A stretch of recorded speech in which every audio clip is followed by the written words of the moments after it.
So when someone is trying to sell their house and move on, like one of the things I have seen, it manifests itself in just not wanting to even admit that they're going through trauma, is especially with the kids. That is a hard one because the children are the ones that may suffer the most, and they have no clue what they're suffering from. Welcome to the Jennifer J. Hammond Podcast. Jennifer is a licensed realtor, educator, speaker, and best-selling author. Jennifer's goal is to help you find your yay in every day. Hello. This is Jennifer J. Hammond, and I'm so excited because we're going to talk about a serious subject, but we're going to find the yays in it. So this is Glen Williams. He has spent 26 years in law enforcement working as a patrol officer, a detective, and a trainer in Sandy City Police and Utah Transit Authority Police. So he's done lots of these trainings, but one of the things that he has done is he wrote a book, Bridging the Gap, an inside look at communication and relationships after traumatic events. And I want to say one thing that's really important is when people are moving in real estate, they're going through trauma. It could be the thing that made them move, or it could be the move itself. So welcome to the show. Thank you. Good to be here. I'm so happy to have you because I know that you've worked on this for so long, and it's so important because so often I think probably one of the first things is people don't want to admit that there's trauma. So how do you get people to the point where they're actually comfortable talking about it? I know in my case, it took a long time, and I had to really take a deep self-accountable look. And we have to realize also the effect it has on those around us. And so those that have a hard time taking an inside look at how it's affecting others. And then we can look at our behaviors. And I think, I was going to say, in a real estate transaction, that can manifest itself in a lot of different ways. So when someone is trying to sell their house and move on, like one of the things I have seen, it manifests itself in just not wanting to even admit that they're going through trauma, is especially with the kids. Like they might go out of their way to make the house look messy and make it not show well when they're going to sell their house because they don't want their house to sell. What would you say to those children? That is a hard one because the children are the ones that may suffer the most, and they have no clue what they're suffering from. And they don't want to leave. They don't want to leave their friends. All we can do is be as kind as we can and have very clear, open communication with them. They may be 2 or 3 years old, but they get that something's changing.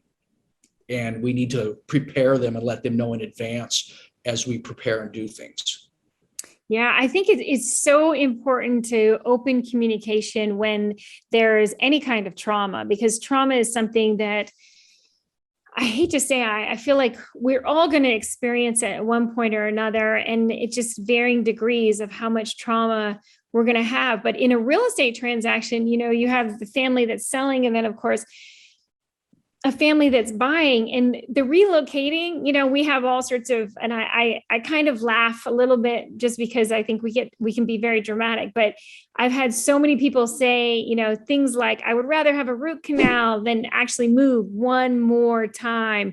They absolutely hate it. You probably love the other one. I've heard people say, I'd rather spend a night in jail than actually have to go through a move again, because the move itself can just be so traumatic. And, part of it is, it feels like a loss, like you've lost your friends, you've lost your neighbors, you lost that property, that home, that stable environment. And, I think we're just all looking for ways to move through that trauma. Absolutely. And I know in my case, I got remarried. We both had homes, we both moved, we both trained, and we're still trying to figure out what works for us. And so we've moved 5 times in the last 6 years. Oh my gosh. I do not want to go to jail, but I don't want to move again either. And it is traumatic, especially the kids or the ties the family has at where they're at. Why are they moving? That's a huge one. If it's a sudden job change, that's something different and kind of have to do it. But if it's just to get someplace different and move away from family, that's very difficult. And especially for families that are close knit. And the kids, they're the ones that feel it. They feel it happening, but they don't know what to ask to figure it out. And that's why we've got to offer everything up to them as openly as we can so that they can work through it. And so what are some of the things that you would suggest? I mean, I know, like when I say open communication, you could have a family meeting and get everybody to sit down. What are some of the other things that they can do to open those lines of communication, especially with the kids? Or even just in passing, make a comment or two or ask them a question. Just be straight with them. And that works in every aspect of our life. We don't want to be around liars. We don't want to be around people that aren't open and honest. I don't anyway. And why, if we're not open and honest with our kids, do they really want to be there? And if they don't understand what's going on, people are creatures of habit. We don't like change, and moving is a huge change. I mean, uproots everything. So we've got to work through that with the kids, and we've got to admit it to ourselves too. Yeah. And I think that asking questions is a great way as well, is just making sure. And even as a real estate agent in the middle of a transaction, when you've got people who are trying to, deal with trauma, and there's so many different traumas that we could talk about, whether it is something that happened, and it could be from something with police. It could be the trauma of moving. It could be a trauma from a loss of a death that's causing a move.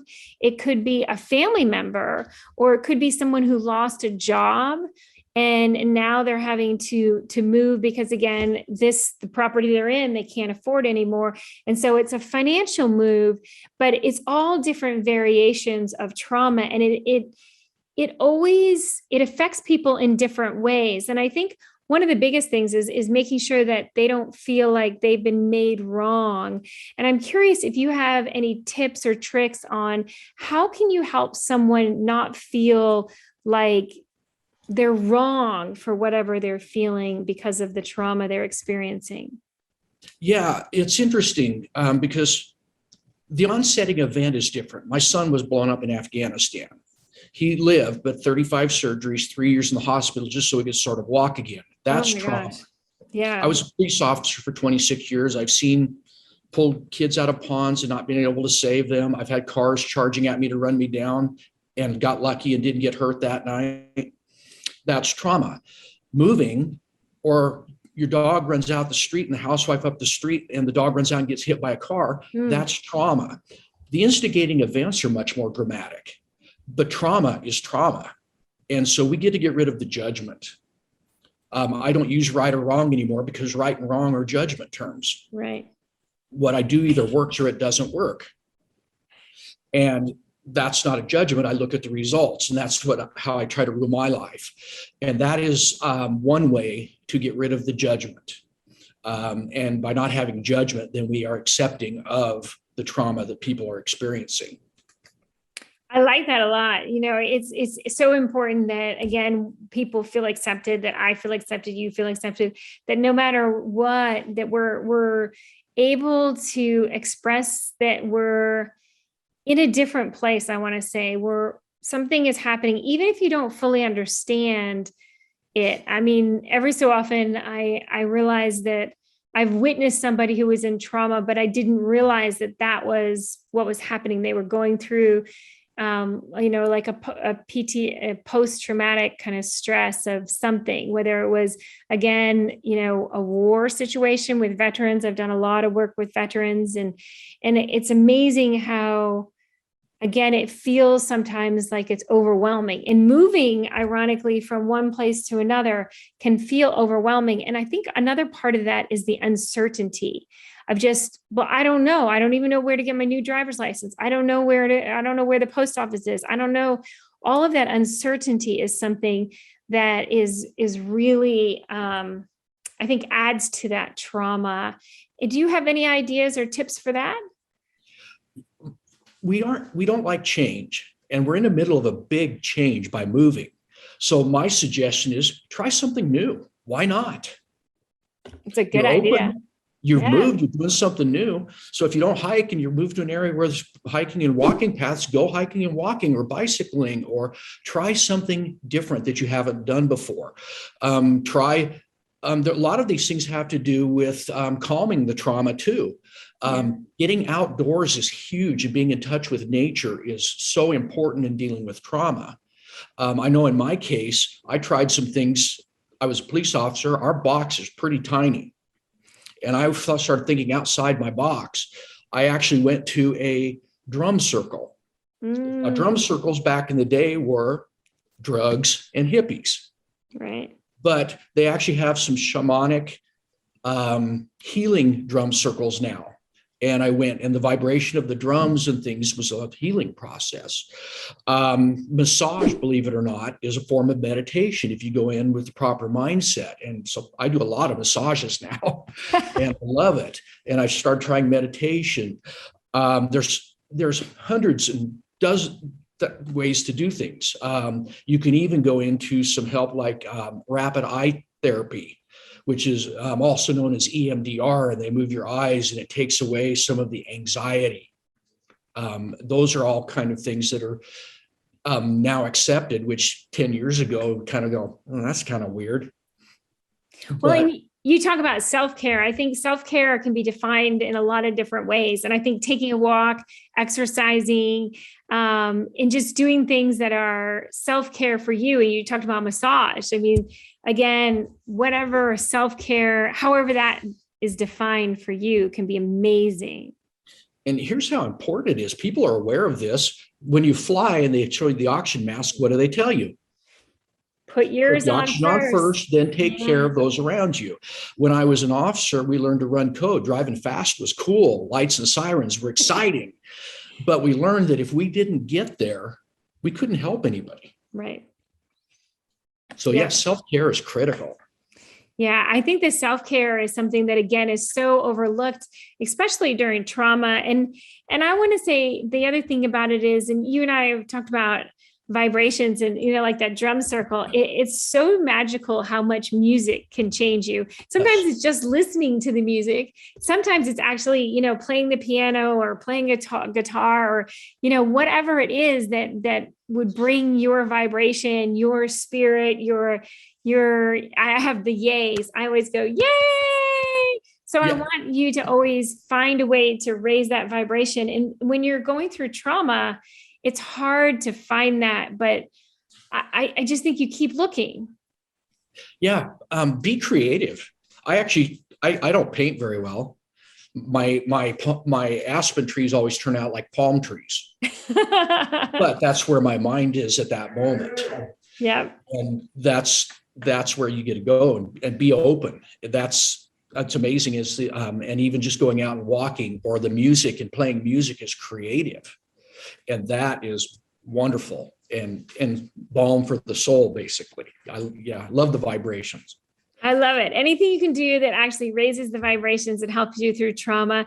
So I think it's, again, it's one of those things where you just need to recognize that there's trauma in moving. There is trauma whether you're relocating, whether you're selling, whether you're buying, but also realize that other people around you may be going through trauma as well.